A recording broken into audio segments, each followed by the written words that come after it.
अमोल खुने रखरखत्या उन्हामध्ये उपोषण करतायत. काल मनोज जरांगे पाटील यांचं 14 ते 15 तासामध्ये उपोषण हे सरकारनं मार्गी लावलं. मात्र हे आणखीन त्यांच्या ज्या मागण्या आहेत त्या मागण्यावर तटस्थ आहेत. अमोलजी, जरांगे पाटलांचं उपोषण सुटलं, मात्र तुमचं उपोषण सुरूच आहे. नेमकी काय मागणी? माझी मागणी माझ्या समाजासाठीच आहे. हे बघा, सगळे सोयरे हा शब्द किती टिकला गेला. मराठा कुणबी एक आहे, हा जी आर काढणार होते. मग हा शोक किती टिकला गेला. एक सरसगट आरक्षण द्या, हे शब्द कुठे गेले. ह्याच्यामुळं हे जे जरांगे पाटलाच्या मागण्यात ह्याच्यामुळं काय झालं माहिती आहे का, हे EWS आरक्षण गेलं. आज नुकसान कुणाचं झालं, मराठ्याचं. आणि त्या सगळे सोयऱ्यात त्या कुणबीत किती लोक घुसले, ह्याच्यात नुकसान किती झालं मराठा समाजाचं. आणि हे असले उपोषण 2 आणि 4 घंटे बसून उन्हात समाज भावनिक करून स्वतःची पोळी कधी भाजायला नाही पाहिजे. एक दिवस हे स्टंट उघडे पडतात. आता मी 2 दिवस झालं उन्हातच आहे ना, पाणी नाही, अन्न नाही, काही नाही, काही नाही. पण असं लगेच जायचं, 4-2 घंटे बसले उपोषणाला त्या उन्हात की लगेच जायचं, ते जागा घालायचं त्या ह्याच्यामध्ये जाऊन गॅलेक्सीमध्ये. आम्ही बघा ना, आम्हाला काय झालं का, आज 48 घंटे होत आले ना मी इथं बसलेले. काय झालं मला, त्याला काहीतरी आहे का, माय एक आणि बाप नेक लागतो तरच असे कामं माणूस करतं. आणि मी 96 कुळी मराठा आहे, मला गर्व आहे त्या गोष्टीचा. आणि हे 96 कुळीच आहे का इतिहास घडतात. 1 रुपयात कुणाच्या मिंदा नाही आणि राहणार बी नाही. कुणाच्या 1 रुपयात सुद्धा लाजिनदार नाही आजपर्यंत मी. आणि माझ्यावर जे कमेंट करतात ना, तुम्ही जर खरं एका बापाची अवलाद असतान, खरंच मी सांगतो तुम्हाला, एका बापाची अवलाद जर असतान, घाण घाण कमेंट करतात तुम्ही. तुम्ही डायरेक्ट मनोज जरांगेला जाऊन विचारा, पांडुरंग तारकने 49 एकर जमीन कशी घेतली, रमेश काळेने बंगला कसं काय बांधला, स्वप्नील तारकनी जमीन कसं काय घेतली, संजय कटाऱ्याचं 5 कोटीचं ते 7 बाऱ्यावर बोजा पडलेला वाळूचा तो कसं काय माफ झाला, श्रीराम कुरणकरनी गावात बंगला बांधला, शेतात फार्म हाऊस बांधलं. म्हणजे असं काय बदल झाला यांच्यात. म्हणजे ही जी चोट्टीटीमय गंगाधर काळकुटे असते नाही सारे, ह्यांच्या प्रॉपर्टीमध्ये डायरेक्ट अचानकच वाढ कसं काय झाली. एक दिवस ह्यांना पेट्रोलमध्ये टाकायला 100 रुपयाचं पेट्रोलमध्ये टाकायला पैसे नव्हते गाडीमध्ये, अचानकच ह्यांच्या प्रॉपर्टीमध्ये अशी वाढ कसं काय झाली. समाजाच्या नावाने दलाली करायच्या बंद करा. एक दिवस तुमच्या सऱ्या ह्या दलाल्या उघड्या पडणारच. आणि मला वाटत नाही तुम्हाला समाज माफ करेन. त्या टायमाला वेळ निघून गेलेली असं 100% समाज तुम्हाला दगडाने ठेसणार. आता खरं पहिलं तर तुम्ही म्हणतायत की हे सगळे सोयऱ्याची वगैरे जी मागणी आहे ती नेमकी कुठं गेली. मात्र JR जे निघालाय आणि शिंदे समितीच्या माध्यमातून लाखो मराठांना म्हणजे कुणबी प्रमाणपत्र मिळालेत, म्हणजे हे आरक्षणामध्ये गेलेत. किती मराठ्याला भेटले, किती मराठ्याला भेटले. जे तुम्ही हैदराबाद गॅजेटचा JR काढलाय त्याच्यात फक्त 308 नोंदी निघल्यात. हां, मग मराठा समाज घुसन कसा. जे शिंदे समितीने जे समजा ते जे दिले, ज्यांचे पुरावे ते समजा आज 90 लाख मराठवाड्याची लोकसंख्या किती, 3 कोटी धरा समजा, 2.25 कोटी. तर 2.25 कोटीतून मराठा समाज आहे का 40% धरा, 85-90 लाख मराठा समाज धरा. तर त्याच्यातून फक्त 3 लाख मराठा समाज कशात गेला, त्या OBC मध्ये. मग 87 लाख मराठा समाजाने काय करायचं सांगा ना तुम्ही, काय करायचं इथं. मग ह्या 87 लाख मराठ्याचं हे नुकसान झालं ना, EWS आरक्षण गेलं ना, ह्याने काय करायचं आज. आणि हे EWS आरक्षण असं होतं, हे स्पेशल ओपनसाठी होतं. आणि ह्याच्यात आहे का 75% 85% मराठा समाज आहे का लाभ घ्यायचा. आता हे आरक्षण फक्त राहिलं कोणाला, मुस्लिम समाजाला. मुस्लिम समाजातल्या बी 30-35 जाती कुठं तर OBC मध्ये. त्यांचं किती महाराष्ट्रात समजा काय लोकसंख्या 8% आहे ना, त्यांची 8%च असं ना, 8%, 11%तून लोकसंख्यातून त्यांची लोकसंख्या किती असेल, 80-85 लाख. आणि मग 80-85 लाखातून जर समजा 30-35 जाती जर समजा OBC मध्ये असत्यान, तर मग राहिला समाज किती. हा सारा फायदा कुठे गेला EWSचा, मोमेडियन समाजाला गेला, मुस्लिम. मी काय त्यांना म्हणजे मग विरोध करीत नाही, काय नाही. पण मला असं वाटतंय मुस्लिम समाजाने आहे का घरोघर त्यांच्या घरात दारात संघर्ष योद्धे आहेत हे मुसलमानाचे आहेत मनोज जरांगे, हे मराठ्याचे योद्धे नाहीत. ते आहे का मुस्लिमाचा योद्धा होत. आता खरं पहिलं तर कालच्या उपोषणाकडे तुम्ही कसं बघतायत? कालच्या उपोषणाच्या माध्यमातून मराठा समाजाला काय मिळालं असं वाटतंय? मराठा समाजाला काय मिळालं? ह्यांनाच मिळालं ना जे मिळायचं ते. ह्यांचे टेंडर पास झाले असते ना, विखे पाटील आले, प्रसाद लाड आले, प्रसाद लाडनी ह्यांना एवढा प्रसाद दिला की प्रसाद खायचा किती असतो, प्रसाद असतो तो, पण ह्यांना किती खावात, ह्यांनी जेवण केल्यावरच प्रसाद खायची सवय लागली ह्यांना. ह्याच्यामुळे आहे का एक दिवस आहे का हे सरे विखे पाटील आले, विखे पाटलांनी बरोबर गळ्यात पट्टा बांधला ह्यांच्या, आणि आता ते सर्वसामान्य जनतेला कळायला लागले हळूहळू. काय काय आहेत अंधभक्त, त्यांच्या नाही लक्षात येणार, पण एक दिवस 100% मराठा समाजाच्या लक्षात येईल हे सारे काय कारनामे केलेले आहेत, काय नाही, टेंडरसाठी ह्याच्यासाठी काय जे उपोषण असते ना, हे 100% एक दिवस उघडे पडतील. आता तुम्ही म्हणतायत की हे हा प्रसाद वगैरे दिला गेला, मात्र हे सगळे ओपनली चर्चा वगैरे झाल्यात. ओपनली चर्चा झाल्यास पण अगोदर ठरून असतंय काही माणसं. ओपनली चर्चा झाल्यास तर बी अगोदर गेले असतील ना, पांडुरंग तारक शेतीतूनच आले ना 1.5 घंटा बसून. काय शाब्दिक काय असेल त्यांची भाषा काय असेल समजा. पांडुरंग तारक यांच्या घरामध्ये काहीतरी ठरलं आणि त्यानंतर हे उपोषण माघार घेतलं. पण ते त्या ठिकाणी काय चर्चा झालं असं तुम्ही अंदाज बांधतायत? कारण की बऱ्याच वर्ष तुम्ही जरांगे पाटील यांच्यासोबत राहिलेले आहेत. मग राहिलो ना, बऱ्याच दिवस मी सोबत राहिलो ना. मी काय नाही केलं, ह्या माणसाला चड्ड्या घालायला नव्हत्या, चड्ड्या अंडरवेल बनेल मी घेतलं. जिथं नाही तिथं पैशाच्या आर्थिक बाजूत मदत केली, जे नाही ते सहकार्य केलं. ह्यो माणूस काय मानला होता, मी तुम्हाला आयुष्यभर कधी विसरणार नाही. बरं ते इसरायचं द्या सोडून, पण ज्या टायमाला माणूस मार्केटला आला की पैशावाले धरले, जिथं समजा सर आपलं झाकण असे लोक धरले, आमच्यासारखे नागवे सोडून दिले. कारण आमच्याकडे लाख रुपये असले तर आमचे उघडे पडते, तर तिकडं 10 कोटी दिले आणि 20 कोटी दिले तरी सपात होऊन जातात ना. आमच्याकडे काय सपात होते? पण कुठंतरी आहे का ह्या गोष्टी आता हळूहळू समाजाच्या लक्षात यायला लागल्यात. आता तुम्ही म्हणतायत की बरेच जे काही नावं घेतलीत की जरांगे पाटलांच्या सोबत ते व्यक्ती आहेत, मात्र त्यांच्याकडे हा पैसा कुठून आला, प्रॉपर्टी वगैरे कुठून खरेदी केला, मात्र हा पैसा कोणी दिला असावा असं तुम्हाला वाटतं? ह्यो पैसा कुणी बी देऊ, मी काढीत नाही कुणी दिल्यास, पक्षाने दिला का विरोधी पक्षाने दिला का सरकारने दिला, पण ह्याची SIT चौकशी आणि नार्को टेस्ट होण्यात यावी. जसं आता ते काय आज काहीतरी म्हणले ना मनोज जरांगे गॅलेक्सीमधून, त्या धनंजय मुंडेची त्या 3 आरोपीची नार्को टेस्ट होण्यात यावी आणि माझी बी होण्यात यावी. मी काय म्हणतोय माहिती आहे का, जसं तुम्ही आत्ता म्हणतात ना, मनोज जरांगे म्हणतात ना धनंजय मुंडेने माझ्या घातपाताचा कट रचिला, तर मग मी काय म्हणतोय माहिती आहे का, तुम्ही धनंजय मुंडेला मास्टर माइंड करतात ना, त्या बी गुन्ह्याची चौकशी 100% व्हायला पाहिजे. पण कोपर्डीच्या गुन्ह्याचा मास्टर माइंड कोण आहे? हा मनोज जरांगे. मनोज जरांगेनेच आम्हाला सांगितलेलं आहे. ते सुद्धा त्या नार्को टेस्टमध्ये आणि SIT चौकशीमध्ये येईन. कसं मनोज जरांगे आम्हाला म्हणले होते की मी फाशी घेईन तुम्ही जर आरोपीला जर नाही मारलं तर. आणि मग त्या त्या भावनेच्या योगातून आम्ही त्या आरोपीला मारलं. मारणारे बी कोण? राजेंद्र जराड, गणेश खुने, बाबुराव वाळेकर आणि मी. त्या टायमाला शब्द काय दिलं तर आम्हाला पत्र व्यवहार करीत होते. ते पत्रसुद्धा आज आहेत आमच्याकडे येरवडा जेलमधले. तर त्या टायमाला काय म्हणले, तुम्हाला आयुष्यभर मी कधी विसरणार नाही. मी ज्या बसमध्ये बसन त्याच बसमध्ये, मी ज्या गाडीमध्ये बसन त्याच गाडीमध्ये, पण मला ह्यांच्या गाडीत बसायची भूक नव्हती. इथून मागं बी मी ह्यांच्या पाठीमागं होतो. मी ताप्यात कधी ह्यांच्या गाडीत दिसलो का? कारण ह्यांच्या गाडीत फक्त थलपती नाही डिलपतीच असायचे सरे. त्याच्यामुळं आहे का मला सारा लक्षात आलं, तर कारण विनाकारण माझं नाव झालं तर ह्याने बदनाम केलं. आणि 100% माझी सरकारला आणि ह्या न्यायव्यवस्थेला माझी विनंती, मनोज जरांगेची, माझी आणि ते माझ्या जे आहेत ना नंबरकारी, त्यांची नार्को टेस्ट करण्यात यावी. कारण मनोज जरांगेने स्वतः निवेदन देवात कोर्टाला. मग आमच्या साऱ्याच्या नार्को टेस्ट SIT लावण्यात यावी. तिथं सर्व उघडं पडन कोण खरा आणि कोण खोटा आहे.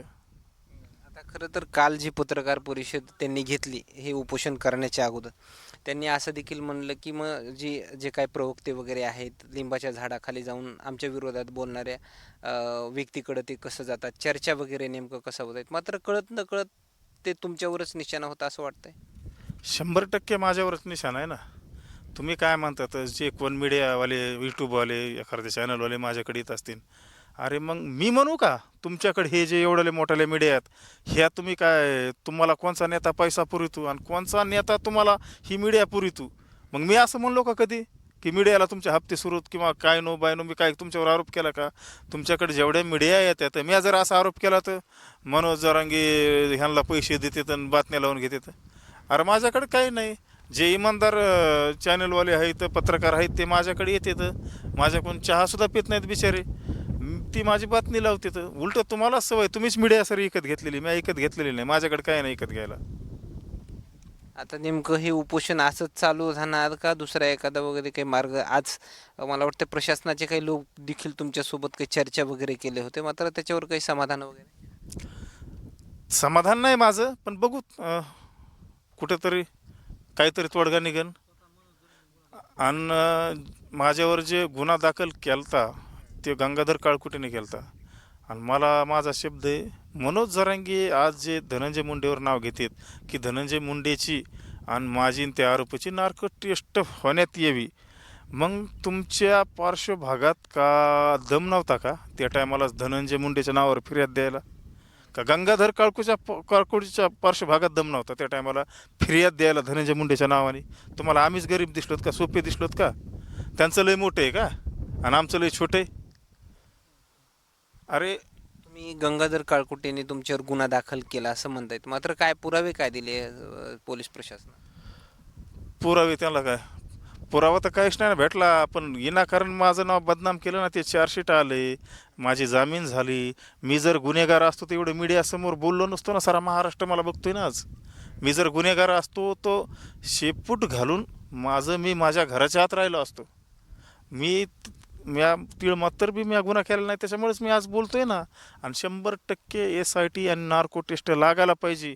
मग बघा ह्या चोट्ट्या टीमचं काय होतंय आणि काय नाही. त्या टायमालाच माझी कुठेतरी समाधानी होईल. कारण मी 1 रुपयात कोणाच्या मिंदा नाही काय नाही. ती नार्को टेस्ट आणि SIT चौकशी लागल्यावर सरळ समोर येईन. जरांगे पाटलासोबत तुम्ही काही वर्ष काम केले, किती वर्ष काम केलं आणि त्या दरम्यान मध्ये जरांगे पाटलांची मागणी प्रामाणिक होते असं तुम्हाला वाटू लागलं आणि त्यानंतर तुम्ही हा दुसरा मार्ग निवडला? मी दुसरा मार्गच निवडला नाही ना. मी पाठीमागच होतो, मला सरळ दिसत होतं, पण कुठंतरी समाज एक वाटला होता. पण माणसाची भाषा शैली काय असतं माहिती का? एखाद्याला आहे का कधी ताक प्यायला भेटत नाही, पण त्याला तूप खायला भेटलं ना ते एकदम म्हणजे काय म्हणते ते पाटलाचं घोडं. आणि ते आता ते शब्द मी नाही वापरू शकत इथं.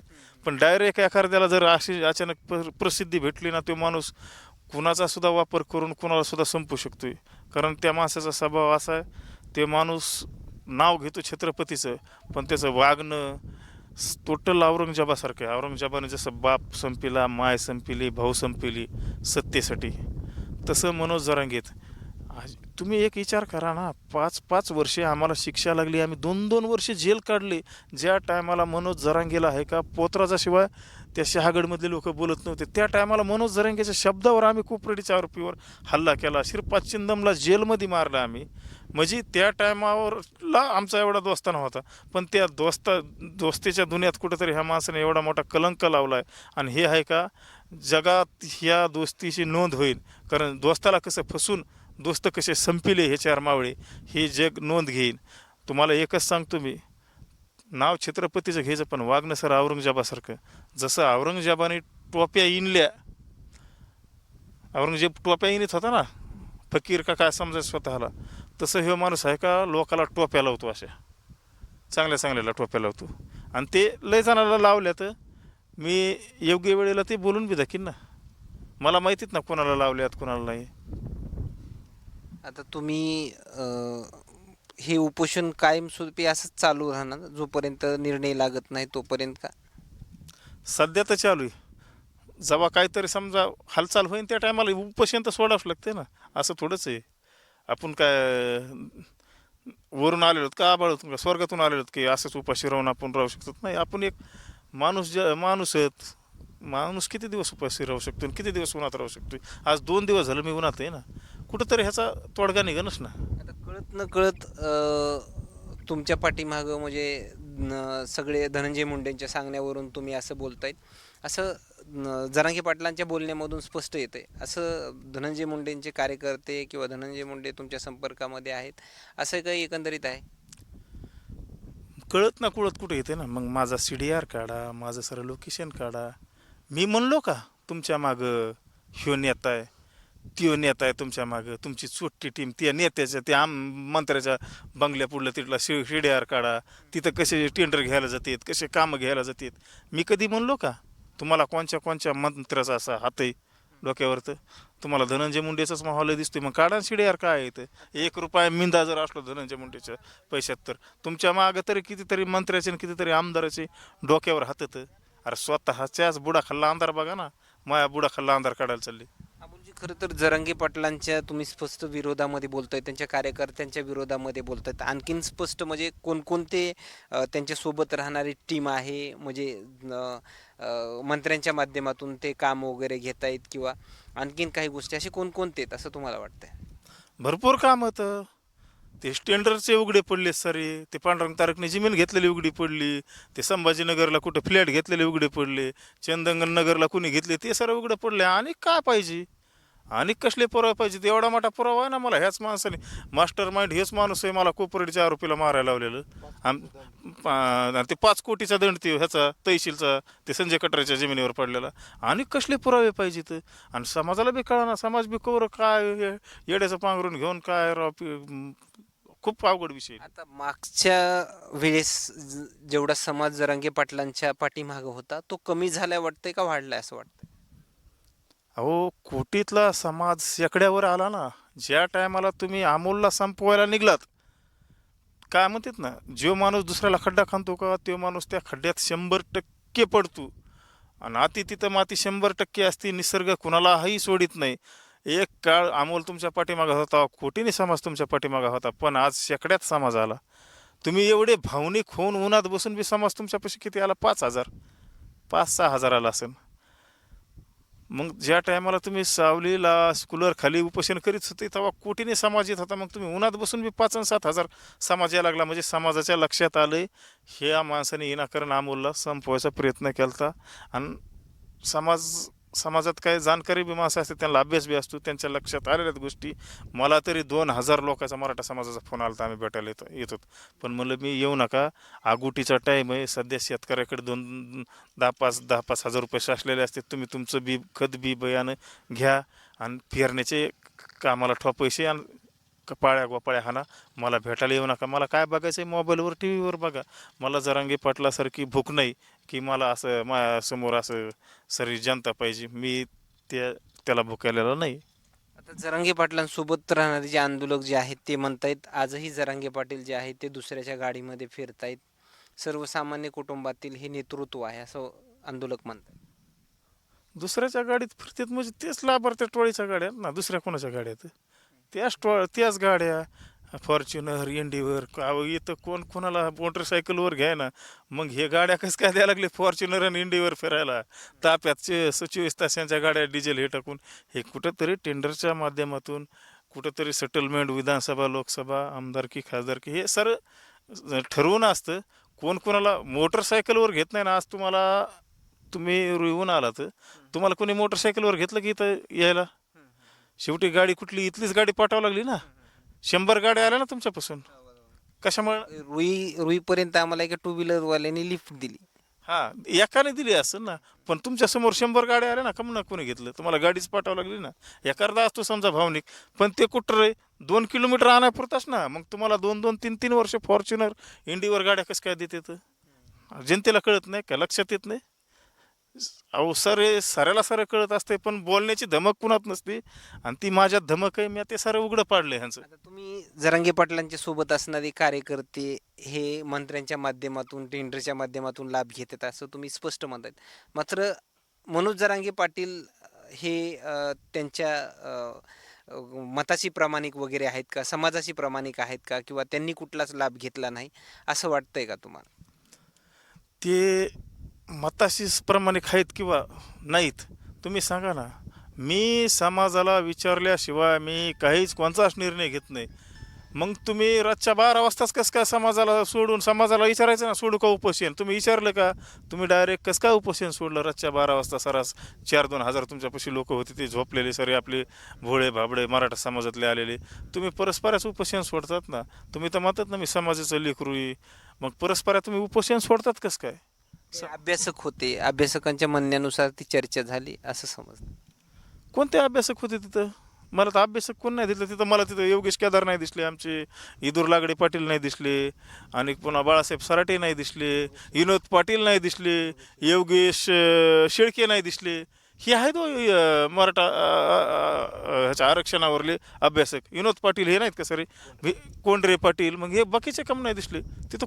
कुठचे अभ्यासक होते? अभ्यासक नव्हतेच ना तिथं. कोण अभ्यासक होते? आणि सध्या काय आचारसंहिता लागलेली, मग आचारसंहितात कोणचा ते दिला बा पिठोळीचा कागद? पिठोळी नसते का, पिळकुणी का काय म्हणते त्याला, पिठोळी करून दिली ह्यांना. ते कागद होतं, त्याच्यावर तर काय होतं ते माहीत बी नाही, दाखिलं नाही कोणाला. आता जे रात्री जी मागण्या मान्य झाल्यात त्याच्यावर खरंच मराठा समाजाचा काही फायदा झाला नाही असं तुम्हाला म्हणायचं आहे? नाही ना झाला. नवीन काय आहे त्याच्यात? कोणत्या मागण्या मान्य केल्यात त्यांनी सांगा ना, नवीन काय आहे त्याच्यात? अहो गेलं ना हे सोन्यासारखं आरक्षण, EWS आरक्षण.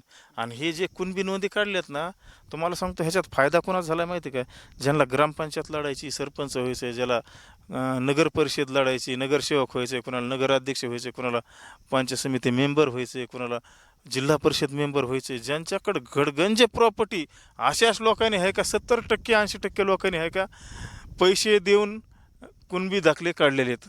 10-5% लोकांचे ओरिजिनल निघले असते समजा त्याच्यातून, पण 70 ते 80% लोकांनी, अहो त्या पुण्यामध्ये तर एक जणांनी हाय ख्रिश्चनच्या माणसाने कुणबी मराठा सर्टिफिकेट काढले वाटतं, असं काहीतरी काढलेलं आहे. आणि का नगरसेवकला का उभा होता का निवडून आला एवढं माहीत नाही, पण झालेलं आहे. मग हे फक्त आहे का ज्यांना राजकारण करायचं त्याच लोकांनी आहे का ह्या गोष्टीचा लाभ घेतला, पण सर्वसामान्य माणसाला लाभ नाही झाला. माझ्याच गावातला काय विषय मी काढू नाही, पण काढायचा टाईम आला. 40-40 एकर 40-40-50-50 एकरवाल्याचं कुणबी सर्टिफिकेट निघतं, पण जो भूमी नाही त्याचं कसं काय निघत नाही? मग तुम्ही म्हणतात ना, मग कुणबी आरक्षणाची गरज कोणाला आहे? आणि पैसे देऊन कसं कोण काढते राजकारणासाठी? हे लक्षात यायला पाहिजे सरकारच्या बी, आणि येईन आलेलं आहे. ओके, धन्यवाद. हे होते अमोलजी खुने. त्यांच्यासोबत झालेली प्रतिक्रिया मात्र काय सांगून जातात. माध्यमावरती वेगवेगळे आरोप त्यांनी केलेत आणि झालेली चर्चा मात्र काय सांगून जाते हे नक्की समजलं असेल. आणखीन काही नवीन अपडेट्स मिळतील का हेही पाहणं तेवढंच महत्त्वाचं ठरणार आहे. काल जरांगे पाटील डोक्याला रुमाल बांधून ते बाजावरती उपोषण करत होते, मात्र अमोलजी खुने यांनी आपल्या अंगावरचे कपडे काढून त्यांनी कुठल्याही प्रकारे रुमाल देखील डोक्यावर घेतला नाही आणि रखरखत्या उन्हामध्ये हे या ठिकाणी उपोषण करतायत. आणि आलेल्या प्रतिक्रिया मात्र काय सांगून जातात हे तुम्हाला नक्कीच समजलं असेल. कॅमेरामॅनसोबत सूर्य जुंबडिया, जालना.